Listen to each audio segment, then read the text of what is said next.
না, এটা চীন বা রাশিয়ার কোনো রাস্তা না, এটা বাংলাদেশের একটা খানাখন্দে ভরা রাস্তা। দেখতে পাচ্ছেন যে গাড়িগুলো কিভাবে দ্রুত গতিতে লাফাতে লাফাতে যাচ্ছে। আসলে এই রাস্তাটা খুলনা সিটি কর্পোরেশনের আওতাভুক্ত একটি রাস্তা। খুলনা থেকে খুলনা সোনাডাঙ্গা মেন যে বাস স্ট্যান্ড সেখান থেকে বাইপাসের দিকে এই রোডটা গিয়েছে। এবং এই রাস্তাটা 2011-12 সালের দিকে তৈরি করার পরে এখন পর্যন্ত প্রায় 12 বছর হয়ে গেলেও কোনো রকমের কোনো উন্নতি নেই। এবং দেখতে পাচ্ছেন যে এখানে মাস্ক ছাড়া আসলে যাতায়াত করাটাও নিরাপদ না। এত পরিমাণে এখানে ধুলাবালি আর কি আপনার থাকে, যার কারণে মাস্ক পরলে ভালো হয়। আর যারা আছে সাধারণ মানুষ তারা খুবই দুর্ভোগের ভিতরে এখান থেকে যাতায়াত করে।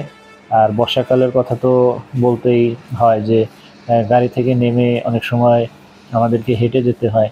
তা আসলে এই জনদুর্ভোগ কবে শেষ হবে জানি না। 17 বছরও যখন শেষ হয়নি জনদুর্ভোগ, তো আমরা আসলে দোয়া করি আল্লাহর কাছে যে এই রাস্তাটা যেন তাড়াতাড়ি হয়ে যায়।